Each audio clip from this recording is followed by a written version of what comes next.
Do as I say, not as I do here. Oh. Let's see, can I get it all the way down though? That's the question. And that's interesting because like it's almost in there. It needs like an extra millimeter of space. Pry out that little bit of silicone. Oh my gosh, this is crazy. Let's hope that this goes in here. And welcome back to another Nano Reef Freak video. Today I am unboxing the Coralife BioCube protein skimmer. So my BioCube is the BioCube Jr. It's a 14-gallon BioCube, and I love that I have a center column full of bio balls. The main problem I have with that BioCube is that I would like to add more filtration to it, which this protein skimmer will do excellently. Now, I personally have not run protein skimmers on my tanks in about 10 years. I usually just rely purely on water changes, but that changes today. So here we have our collection cup.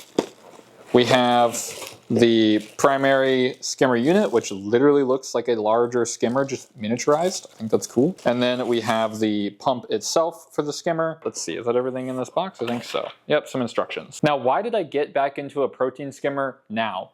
Part of the reason is that I'm trying to create the perfect BioCube and simulate the ocean in this tank. I want this tank to have consistent water changes, good filtration, and this protein skimmer is going to be a part of that ecosystem. Another reason is that the protein skimmer comes with a pump now. Before, the BioCube protein skimmer actually had an air stone in the bottom, and the air stone would use these little micro bubbles to bubble up and get all the detritus and stuff in your collection cup. And that's fine. There's nothing wrong with an air stone. It's just that eventually that wooden air stone would clog, you'd have to replace it, and it just wasn't as consistent or reliable as a pump.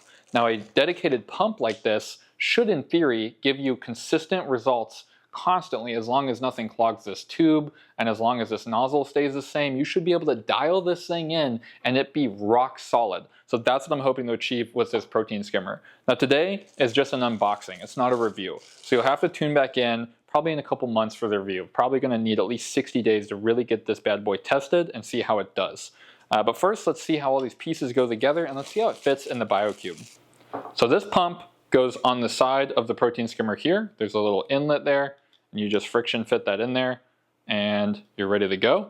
This tube here actually has a clip that you just clip it into. It very softly holds it in there, and then the collection cup goes right on top. Now, once you have that on the right way, it'll look like that. So that is the fully assembled protein skimmer there, and you can see it has a clip for the tank here. So let's go ahead and let's get it in the BioCube now. Okay, this is gonna blow everyone's mind because nobody on the internet seemed to have documented this yet. Okay, so these are wooden dowels.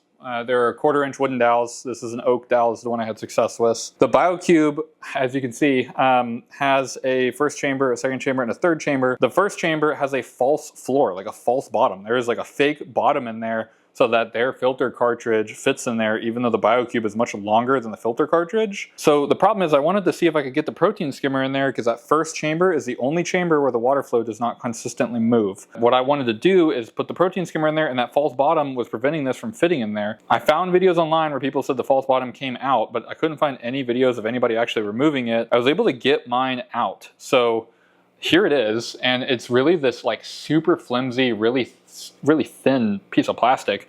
It's in there like this, right? And the only way I was able to get it out was actually taking one of these wooden dowels, and it's in here like this.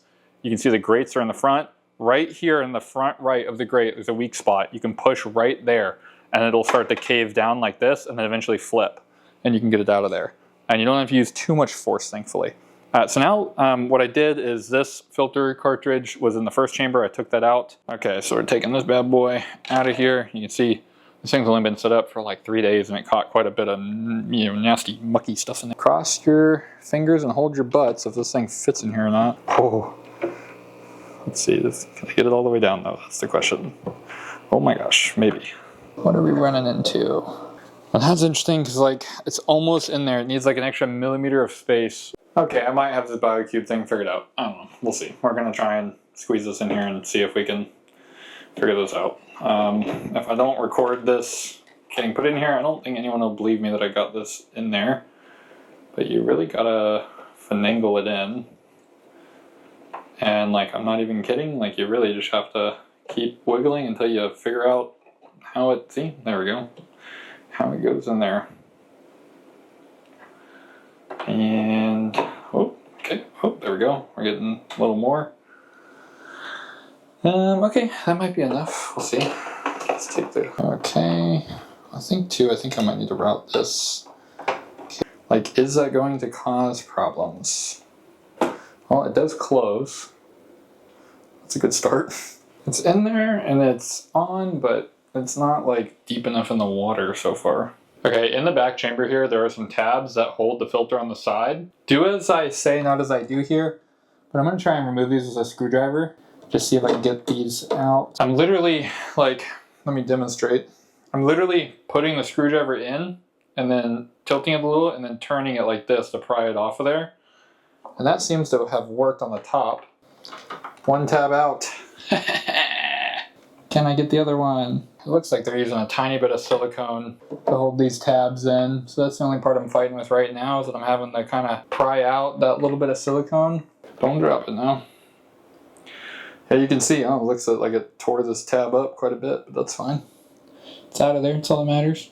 Oh my gosh, this is crazy. I have been at this for like 2 hours. So let's hope that this goes in here, and let's hope that this fits in here well now, because I am sick and tired of messing with this thing. So let's see, I think I had it in here like this before. It was the only way I could get it to fit. And let's make sure it's on there, it's on there, okay. And this I think I had coming out back there. It goes in a lot easier now. So let's see, okay, that's pretty much all the way down there. Okay, I think I'm gonna leave it like that for tonight. Okay, so here is the skimmer up close.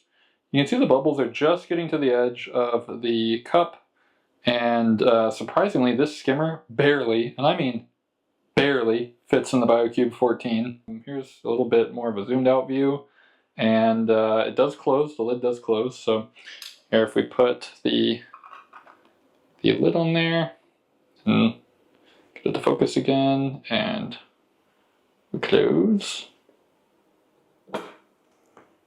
And now it's in there.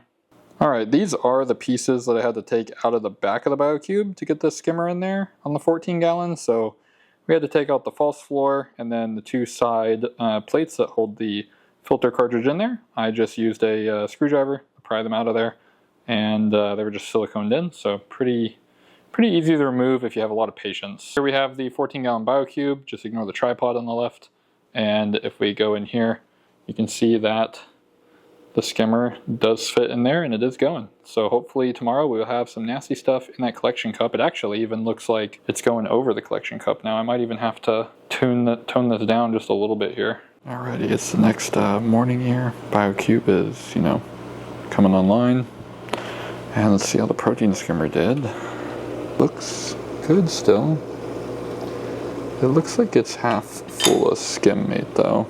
Like it's half full of just empty water. This liquid is not actually like, it's not actually like skimming anything, really.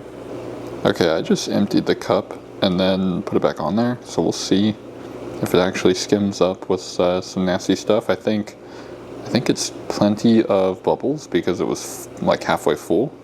So I don't want to change the skimmer, you know, the adjustment here just yet. I want to give it a little more time to break in, see if that ends up working out for us. Alright everybody, we are getting a little bit of skim mate going on in the protein skimmer. You can see on the lid there's like a little bit of that nasty stuff that the protein skimmer would normally catch. And if you look inside the skimmer, we are starting to get the bubbles coming over the edge, and you can see like there's some nasty stuff in here, but not nearly as much nasty stuff as it could catch. This is like what it's collected in the past 24 hours, so I still think it's set a little too high. I need to run the, I need to adjust it down just a little bit. But it's only been in there for like 3 or 4 days, and we're already getting a little bit of nasty gunk in there, so that's a really good sign. I just want to thank everybody for watching this video. Tune back in a couple months. We're going to do a full review of this protein skimmer. It's probably going to take at least 3 to 6 weeks to break in, but in another like 60, 90 days, so 2 or 3 months from now, we're going to revisit this protein skimmer and see if it's actually skimming anything. Part of the concern is that this is a 14 gallon BioCube, so there may not be enough of a biological load in there for a protein skimmer to be necessary. I'm really trying this as a test to see, does the ultimate filtration, does having too much filtration create a tank that is too clean, or is it actually going to make it easier to maintain corals and a reef in there? I hear a lot of people that say, you know, you want some nitrates, like 10 or 15 nitrates, you want just a tiny bit of phosphates, but you don't want it to be perfectly clean, and you really want to maintain those values as just like a minimal amount of those, and you really got to have like a high calcium and a good stable alkalinity. So that's what we're trying to achieve here, is just a little bit of nitrate, a little bit of phosphate, and then a really stable alkalinity and calcium. And I plan to stock this with some clownfish and some gobies. So we'll see if this protein skimmer is overkill, and if it is, I'll let you guys know. And if it's not, then we will keep it in there and see how it progresses and see how much skim mate it can produce. And if it is too much for this little tank, we'll put it in our 25-gallon reef here. All right, everybody, thank you for watching and have a great one.